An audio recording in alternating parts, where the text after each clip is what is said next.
السلام علیکم ورحمۃ اللہ وبرکاتہ. الحمد للہ وکفى وسلام علی عباده الذین اصطفى اما بعد. اعوذ باللہ من الشیطان الرجیم. بسم اللہ الرحمن الرحیم. ذلك الكتاب لا ریب فیہ وقال النبی صلی اللہ علیہ وسلم خیرکم من تعلم القرآن وعلمہ. صدق اللہ العظیم وصدق رسولہ النبی الکریم.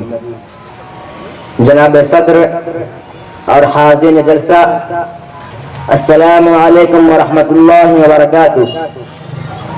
آج میں حیران ہوں، دل مضطرب و بے قرار ہے، طبیعت میں ہلچل ہے، میری سوچ تصادم کا شکار ہے، میری فکر الجھنوں میں مبتلا ہے، کیونکہ میں سمجھ نہیں پا رہا کہ میں خوش ہوں یا خوف زدہ. اور یہ دونوں باتیں میں آپ حضرات کے سامنے رکھنا چاہتا ہوں، مگر میری گزارش ہے کہ میری صدا کو ایک شور نہ سمجھا جائے، میرے الفاظ کو محض تقریر کا نام نہ دیا جائے، میرے خیالات کو اس تقریب کا رسم حصہ نہ کہا جائے. زیادہ پرانی بات نہیں کہ مجھے میرے والدین نے اس مدرسے میں داخل کروایا تھا تو میں نے پوچھا ہوگا کہ کیوں، تو مجھے یاد ہے کہ مجھے بتلایا گیا تھا کہ آپ حافظ قرآن بنیں گے اور آپ کی بدولت والدین کو اللہ تعالیٰ قیامت کے دن ایک اعزازی تاج پہنائیں گے جو سورج سے بھی زیادہ روشن ہوگا. ایک ایسی تقریب میں پہنایا جائے گا جس کی صدارت خود اللہ رب العزت کریں گے اور نظم و نسق فرشتوں کے حوالے ہوگا. اور ایک دن ایسا آنے والا ہے جس کے ہولنا کی حساب و کتاب کے خوف سے لوگوں کے کلیجے منہ کو آ رہے ہوں گے. کسی رشتے کو رشتے کا، دوست کو دوست کا خیال نہ ہوگا، ماں کو بیٹے اور بیٹے کو ماں کی پرواہ نہ ہوگی. ایسے نفسا نفسی کی عالم میں ایک کونے میں ایک جماعت ہوگی جو ان تمام آفتوں سے محفوظ اور بے خبر ہوگی اور خدا سے اس پروانے کی منتظر ہوگی کہ تو قرآن کو پڑھتا جا اور اپنی منزل پہ چڑھتا جا. آپ بھی جماعت کے حصہ ہوں گے. مجھے یہ بھی بتلایا گیا تھا کہ آپ 10 واجب النال لوگوں کے لیے سہارا بنیں گے. میرا ایمان ہے کہ میرے خدا کے احکامات سچ، میرے نبی کریم صلی اللہ علیہ وسلم کے فرامین سچ، میرے والدین کی بتائی ہوئی باتیں 100% درست ہے.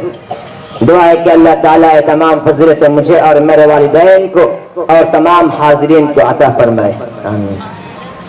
حضرات گرامی، آج جب میں الف لام میم سے لے کر الناس تک 30 پاروں کو اپنے سینے میں محفوظ کر چکا ہوں تو اتنی بڑی خوشی اور اعجازات کے باوجود اپنے دل کے کسی گوشے میں خوف بھی محسوس کر رہا ہوں. خوف اس بات کا کہ جب میں اپنے ہم عمروں میں بیٹھوں گا اور مجھے ان جیسے انگریزی بولنی نہیں آئے گی تو مجھے وقت ضائع کرنے کا طعنہ دیا جائے گا. خوف اس بات کا کہ کسی فنکشن میں میرے سر پر ٹوپی اور تخصصوں پر شلوار دیکھ کر میرے لباس پر پھپتیاں کسی جائیں گی. خوف اس بات کا کہ پوری دنیا میں لاکھوں چوروں، ڈاکوؤں، قاتلوں اور فرادوں میں سے اگر کوئی داڑھی والا نکل آیا تو اس کا طعنہ بھی مجھے دیا جائے گا.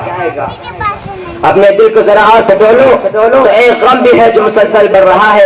دیمک کی طرح میری خوشیوں کو کھوکھلا کیا جا رہا ہے.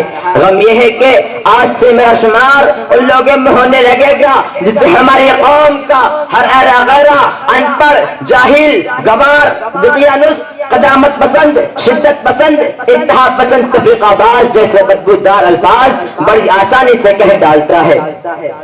اپنے چھوٹے سے لوتھڑے دل کے چھوٹے سے لوتھڑے میں جہاں ایک کونے میں خوف ہی خوف ہو اور دوسرے کونے میں غم منڈلا رہا ہو، وہ خوشیوں کا بسیرا کیسے ہوگا؟ میں نے جب بھی خوش ہونا چاہا خوف اور غم نے میری مسکراہٹوں کو جال کر رکھ دیا، کیونکہ نام نہاد روشن خیال طبقہ جو اس کی پروانی یا پھر ذاتی دلچسپی کا باعث ہے روزانہ الیکٹرانک میڈیا سے مستفید ہو کر ان کی معلومات پر یقینی محکم بھی رکھتا ہے. ان کے نظر کرم میں صرف قدامت پسندی نہیں بلکہ تمام موجودہ ملکی مسائل اور ترقی کی راہ میں رکاوٹ میں اور میرے ہمنوا ہیں. اگر آپ حضرات کی اجازت ہو اور دل پر ہاتھ رکھ کر سن سکے تو میں یہاں تک بھی کہنے کی جسارت کروں گا کہ داڑھی مولوی اور حافظ قرآن کے بارے میں ہمارے ہی خیالات نے برما کی غیر مسلم قوم کو اس قدر موقف فراہم کیا کہ انہوں نے نہج مجبوروں پر اس لیے گولیوں کی بوچھار کی کیونکہ وہ دیندار ہے، رسیوں سے باندھ کر سر عام گھسیٹا کہ اس کے چہرے پر سنت رسول ہے، کلہاڑی سے جسم پر مسلسل حملہ کرنے کے بعد پٹرول سے جلا دیا کہ اس پر تبلیغ دین کا الزام ہے، کم سے مسافروں کو چاقوں سے گود کر شہید کر دیا کیونکہ وہ حافظ قرآن ہے۔ میں آپ حضرات کے سامنے رسمی تقریر نہیں بلکہ اپنے مہمان خصوصی کی خدمت میں اپنی استعراف پیش کرنا چاہتا ہوں کہ حضرت مجھے سمجھائیے کیا واقعی ہم دیانت ہیں، کیا ہم بنیاد پرست ہیں، کیا شلوار ٹخنوں سے اوپر اتنا قدامت پسندی ہے، کیا سر پر ٹوپی اسلامی لباس کا حصہ نہیں؟ اگر کسی مجرم کی داڑھی ہو تو اس کے تانے کا حقدار بھی میں ہوں۔ کیا دینی تعلیم کے بعد نام نہاد روشن خیال و چھٹی حس کے ذریعے ہمارے جسم میں کوئی رد و بدل نظر آتا ہے؟ اگر میں سنت کے مطابق لباس پہنوں تو کیا انگریزی لباس میں ملبوس میرے نبی کریم صلی اللہ علیہ وسلم کے لباس کی تحقیر و تضحیق کر سکتے ہیں؟